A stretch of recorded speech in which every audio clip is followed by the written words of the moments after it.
السلام علیکم، بسم اللہ الرحمن الرحیم، نحمدو و نصلی علی رسول الکریم۔ سورہ کہف کے 12 مرکزی موضوعات میں سے ہمارا 7واں مرکزی موضوع قصص القرآن ہے۔ اس کے 4 حصے ہیں، دوسرے حصے کے 5 ضمنی موضوعات ہیں، جس میں سے چوتھا ہے نصیحت۔ اب یہ جتنا واقعہ سنایا جا رہا ہے، جتنی بات ہوئی ہے یہ پچھلے 3 ضمنی موضوعات میں، اب اس سے نصیحت کیا ملتی ہے؟ اس کو یہی سوچنے والی چیز ہے، یہی سمجھنے والی چیز ہے، یہی عبرت والی چیز ہے، اسی پہ غور کرنا ہے۔ یہ 3-4 آیتیں ہیں، ان کو دیکھیں۔ 37 میں اللہ نے کہا ہے خالق کے کفر سے باز آنے، اپنے پیدائش کی حقیقت پر غور کرنے کی دعوت۔ تو اللہ نے کہا غور تو کرو، تمہاری حقیقت کیا ہے، حیثیت کیا ہے اہم۔ تو وہ اس کا ساتھی تھا جو غریب تھا، اس نے اسے کیا کہا کہ تو کفر کرتا ہے، جس نے تجھے مٹی سے پیدا کیا، پھر نطفہ سے، پھر تجھے بنایا مرد۔ تو ایک حقیقت ایک پانی کی بوند سے بنایا، پھر ابھی اس پہ اکڑ رہا ہے۔ کیا ہے حیثیت، کیا تمہاری حقیقت، کیا تمہاری، وہ کر کیا سکتے ہو تم؟ تو یہ دنیا دار لوگوں کے اس غلط نظریہ کی تردید ہے کہ دنیا میں آسودہ علی اللہ کی ندی ہے، روز آخرت اللہ کے سامنے جواب دہی کا انکار اللہ کا انکار ہے، کیونکہ اللہ کی صفت عدل کا انکار ہے۔ تو یہ اس میں جو آ رہی ہے نا، یہ کفر کرنا، یہ اسی میں صدار ہے۔ پھر یہ آگے دوسرا نقطہ ہے، اللہ تعالیٰ واحد ہی رب ہے، اس کا کوئی کسی قسم کا شریک نہیں ہے۔ یہ 38 میں آ رہی ہے۔ اور پھر اس نے کہا لیکن میں کہتا ہوں وہی ہے میرا رب، کو اللہ ربی ولا اشرک بربی احدہ، اور اس کے ساتھ کسی کو شریک نہیں کرتا، اور نہ کبھی کسی کو شریک کسی درجے میں کرنا ہے، نہ ذات میں نہ صفات میں۔ پھر 39 میں سے آگے تیسرا نقطہ ہے، باغات میں نعمتوں کو دیکھ کر اللہ کا شکر کرتے اور ماشاءاللہ کیوں نہیں کہتے ہو تم؟ اور اس نے کہا، ساتھی نے جو غریب تھا، جب تو داخل ہوا باغ میں تو کیوں نہ کہا ماشاءاللہ؟ پیچھے آیا تھا کہ جب آئندہ کے لیے بات کرو تو انشاءاللہ کہو، اور جب کوئی اچھی چیز دیکھو تو ماشاءاللہ کہو۔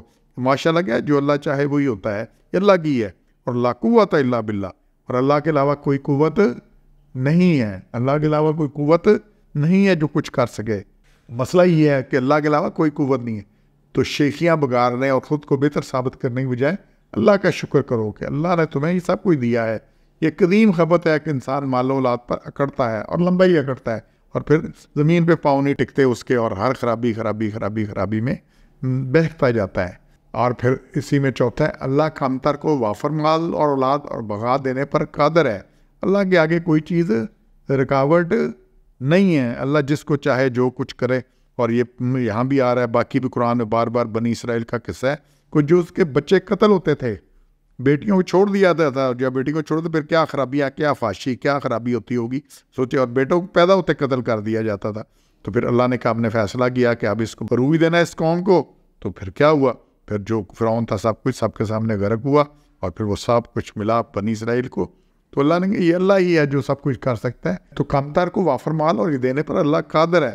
یہ 40 میں ہے، اور قریب ہے کہ میرا رب مجھے اس سے بہتر باغ دے، اور اس تیرے باغ پر کوئی آفت بھیج دے۔ تو آفت اللہ کے لیے بھیجنا کون سا مشکل ہے؟ لہی حسبانہ، حسب کہتے ہیں شمار کرنا، اندازہ کرنا۔ حسبان وہ شاید جو ہلاک کرنے والی شمار ہو، آفت اسی سے محاسبہ ہے۔ محافتہ کیا؟ گیرنا، پتہ کرنا، چیک کرنا ہوا کیا ہے، تو حسبہ آسمان سے بھیجے، اور پھر رہ جائے تمہارا یہ سارا کچھ مٹی کا چٹیل میدان رہ جائے، اس میں کچھ بھی نہ ہو، سالہ کا صاف میدان جس میں کوئی سبزہ نہ ہو، یہ بھی اتنی کھیتی اتنی کچھ ہے نا، اس پہ کر رہے ہو، یہ سارا کچھ ہو جائے۔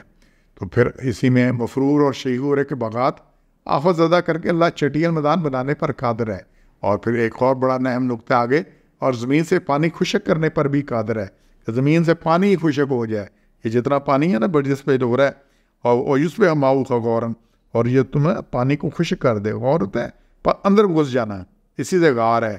غار کیا ہوتا ہے؟ پہاڑ کے اندر جگہ بنی جس میں گھس جاتے ہیں آپ، چلا جاتا ہے بندہ، اور فلن تستطیع، اور پھر تم ہرگز نہ کر سکے، تو پانی خشک ہو جائے، نیچے چلا جائے، اندر گھس جائے جہاں نیچے، اور پھر اس کو وہ طالبہ، اور پھر نہ کر سکے تو اس کو تلاش، نہ ملے تو یہ پانی۔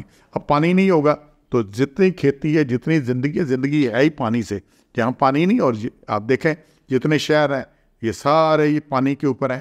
لاہور کیوں ہے؟ یہاں پہ راوی تھا، باقی بھی جہاں دیکھ لیں وہ سب دریاؤں کے اوپر، نہروں کے اوپر، جہاں پانی ہے۔ چشمہ مکہ نہیں تھا، کچھ نہیں تھا، یہ زمزم نکلا ہے تو مکہ بنا ہے۔ اس کی آبادی پھر 1 2 3 پھر قبیلے، اور پھر باقی سارا، تو دنیا کی آبادی پانی سے ہے۔ انسان کے جسم میں بھی 70-75% پانی ہے۔ پانی نہ ہو تو اسی لیے ڈی ہائیڈریشن پہلے ہوتی ہے، بندہ بھوک سے نہیں مرتا اتنی جلدی جتنا پانی سے مرتا ہے۔ تو پانی پانی پانی، تو اللہ پانی کو نیچے لے جائے، پھر کیسے کھیتی ہوگی، پھر یہ کیسے سارا کچھ ہوگا، تو اللہ اس چیز پر پوری طرح قادر ہے۔ تو انشاءاللہ ہم نے یہ سمجھنا ہے اور نصیحت کو، اور یہ نصیحت جو 6 نکات ہیں یا آیات ہیں 3-4، ان کو دیکھیں اور لوگوں کو روز نصیحت کریں، کسی کو سمجھ آئے نہ آئے انشاءاللہ ہمیں سمجھ آ جائے گی اور ہم اپنی اصلاح کر پائیں گے۔ سبحان ربک رب العزت عما یصفون وسلام علی المرسلین والحمد للہ رب العالمین۔